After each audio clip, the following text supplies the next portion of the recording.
নমস্কার।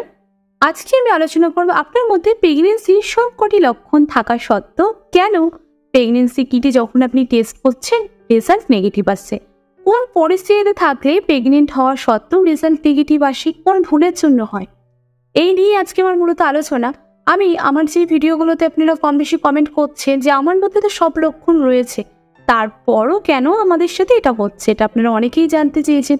তো সমস্ত ভিডিওতে আমি তো সমস্ত কমেন্টে রিপ্লাই দিয়ে উঠতে পারি না, তাই ভাবলাম আজকে যদি আপনাদের সাথে এই নিয়েই আলোচনা করা, এই ভিডিওটা দেখলে আপনারা অনেকটাই উপকৃত হবেন। এর প্রথম থেকে শেষ পর্যন্ত ভিডিওটা দেখার অনুরোধ রইল, কারণ কোনো একটি পয়েন্ট যদি আপনি স্কিপ করে যান তাহলে কিন্তু পুরো ভিডিওটাই আপনি বুঝতে পারবেন না, কারণ আমি স্টেপ বাই স্টেপ এমনভাবেই আপনাদেরকে আজকে বোঝানোর চেষ্টা করেছি।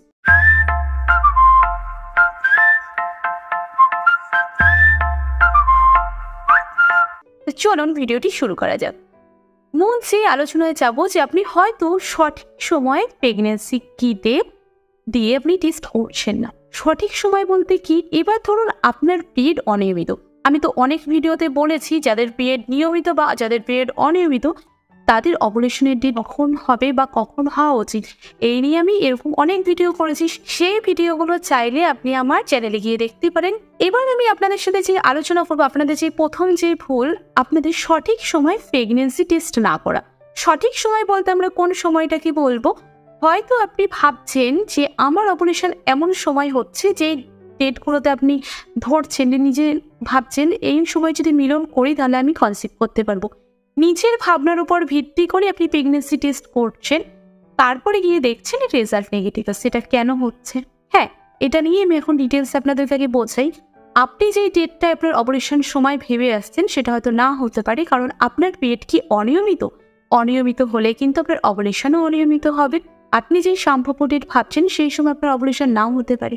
আরও একটি যে প্রধান কারণ, আমাদের যে কিটে রেজাল্টটা আসবে বা সঠিক রেজাল্ট আসবে সেটা এইচসিজি হরমোনের উপর ভিত্তি করে আসবে। এবার এইচসিজি হরমোনটা কি এই সময় ঠিক মতো উৎপন্ন হচ্ছে, যার জন্য আপনার রেজাল্ট নেগেটিভ আসতে পারে।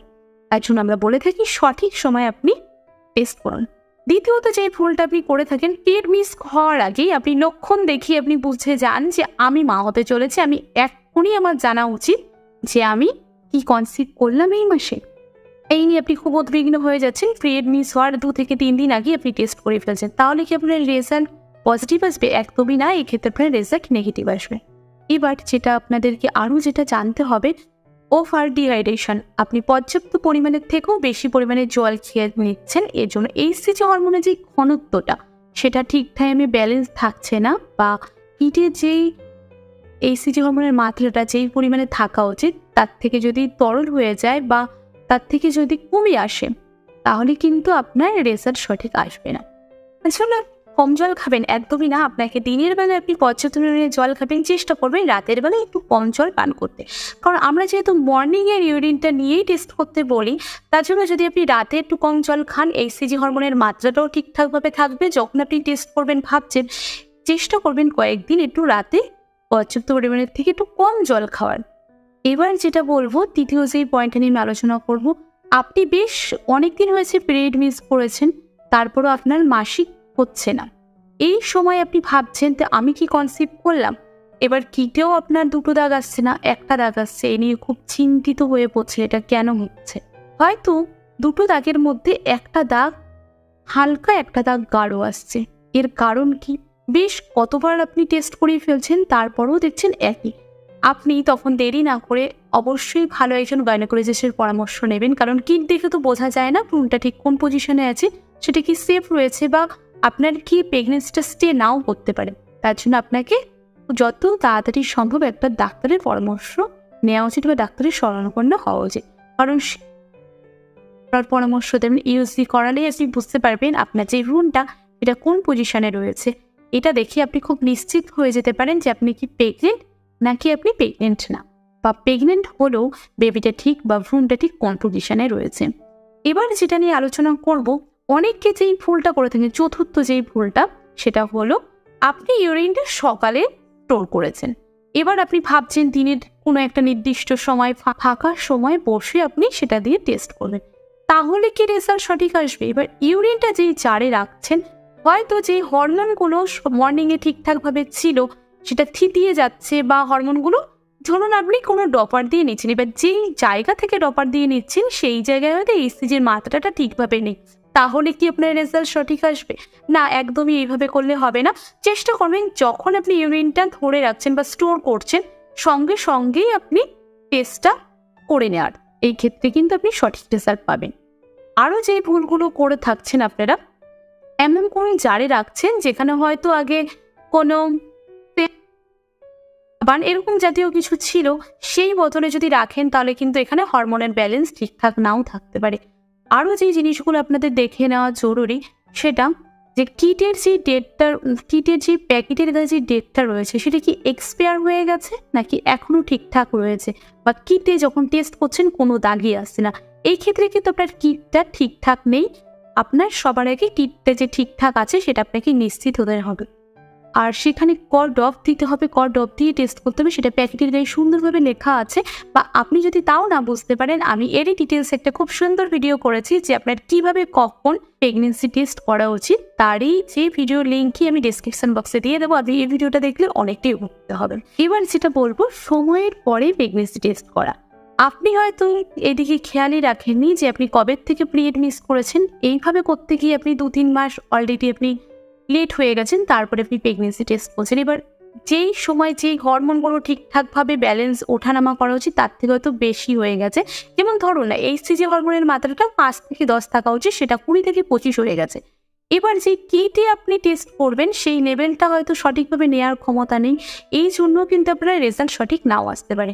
এবার এই একই সাথে আপনারা যেই ভুলগুলো করেন, যে লক্ষণের ওপর ভিত্তি করে আপনারা মেলাতে চান, কারণ পিরিয়ড ধরুন অনিয়মিত, সে পিরিয়ড মিস করবে, সে ভাবছে এই মাসে হয়তো সে কনসিভ করবে, না হলে তার পিরিয়ড হয়ে যাবে। এবার পিরিয়ড হওয়ার 2-3 দিন আগে থেকে সে ভাবছে, তার মধ্যে বেশ কিছু লক্ষণ সে মেলানোর চেষ্টা করছে।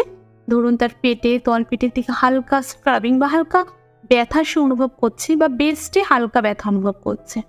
এই লক্ষণ মেলাতে গিয়ে আরও বেশ কিছু সে ভাবছে যে আমি হয়তো এবার মা হতে চলেছি, সে ভাবছে আমার এবার অতিরিক্ত ভাবনা চিন্তার মধ্যে আমরা বলি না থাকতে, কারণ প্রেগনেন্সি প্ল্যান এটা এমন একটা সুন্দর একটা চ্যাপ্টার, যেই সময় আপনার ফ্রি, মানে একদম ব্রেন বা চিন্তা ভাবনাগুলো সেইভাবেই রাখা উচিত। অতি ভাবনা বা অতি চিন্তার মধ্যে যদি থাকেন, এর মধ্যেও কিন্তু সমস্যা দেখা দিতে পারে। এই বেশি ভাবনা করতে গিয়ে আপনি হয়তো এমন কিছু খাবার খেয়ে নিয়েছেন যার জন্য আপনার বমি হয়েছে, বা এমন কোনো ঘটনা আপনার সাথে ঘটে গিয়েছে যার জন্য আপনি নিজেকে দোষী ভাবছেন, বা ভাবছেন যে এই কারণের জন্যই আপনার হয়তো প্রেগনেন্সিটা স্টে করলো না। এই জন্যই আপনি অতি ভাবনা চিন্তার মধ্যে থাকবেন না, নর্মালভাবেই আপনি থাকুন। প্রেগনেন্সি এমন কোনো ব্যাপার না, আপনি যেমন আপনার পিরিয়ড হয়ে আপনি যেমন মা হবেন, এটাও খুব সাধারণ একটা ব্যাপার। তাই এই নিয়ে বেশি উদ্বিগ্ন হবেন না বা বেশি চিন্তা করবেন না। এছাড়াও যে আরেকটা সমস্যা, আপনি হয়তো এমন কিছু মেডিসিন নিচ্ছেন যে মেডিসিন নেওয়ার কারণে আপনার প্রেগনেন্সিটা স্টে করছে না, বা প্রেগনেন্সির রেজাল্টটা যে সঠিক পরিমাণে আসা দরকার সেটা হয়তো আসছে না। তার জন্য আপনি যদি এমন কোনো মেডিসিন নিয়ে থাকেন, আপনি আপনার ডাক্তারের সাথে পরামর্শ নেবেন বা ডাক্তারের সাথে কথা বলবেন যে আপনার কি এই মেডিসিনগুলো প্রেগনেন্সি টাইমে বা প্রেগনেন্সি প্ল্যান করার সময় কি খেতে পারবে, তাতে কি আপনার কোনো অসুবিধা হবে। যদি আপনার ডাক্তার আপনাকে সেই পরামর্শ দিয়ে থাকে যে কোনো ভয়ের কোনো কারণ নেই, তাহলে তো কোনো ব্যাপার নেই। আমরা সম্ভাব্য যেই ডেটটা বলে থাকি যে পিরিয়ড মিস হওয়ার বেসিক্যালি 7 দিন পর আপনি প্রেগনেন্সিটা টেস্ট করান, তাহলে আপনি আপনার সঠিক রেজাল্ট পাবেন। আশা করি আপনি বুঝতে পেরেছেন। তাদের পিরিয়ড অনিয়মিত, তাদের ক্ষেত্রে বোঝার একটা সমস্যা থেকেই থাকে।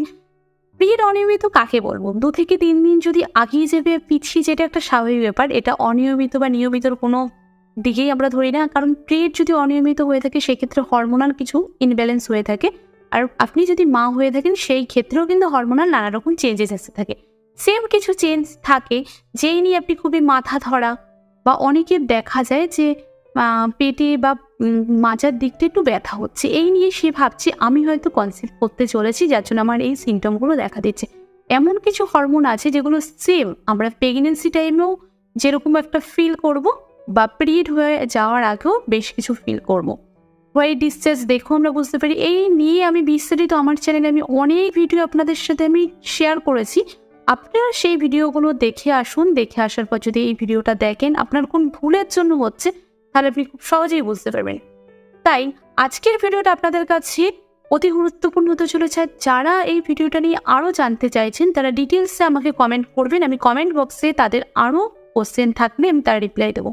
এই ভিডিওটা দেখার পর আশা করি আপনাদের প্রেগনেন্সি নিয়ে বা প্রেগনেন্সি নেগেটিভ আশা নিয়ে সেরকম আর কোনো কোশ্চেন থাকবে না। এরকম হেল্পফুল ভিডিও দেখার জন্য কী করতে হবে, অবশ্যই আমার চ্যানেলটি সাবস্ক্রাইব করে চ্যানেলটির পাশে থাকতে হবে। আর আপনারা কীরকম ধরনের ভিডিও আমার কাছ থেকে দেখতে চান সেগুলো আপনারা কমেন্ট করবেন। আমি ধীরে ধীরে আপনাদের কমেন্টে রিপ্লাই দেওয়ার যেমন চেষ্টা করবো, আপনাদের প্রত্যেকটা টপিক নিয়েও ভিডিও দেওয়ার চেষ্টা করবো। তার জন্য আমাকে কিছুটা পর্যাপ্ত সময় দিতে হবে। আশা করি আপনারা ভালো থাকবেন, সুস্থ থাকবেন। আজকের মতন ভিডিওটা এই পর্যন্তই।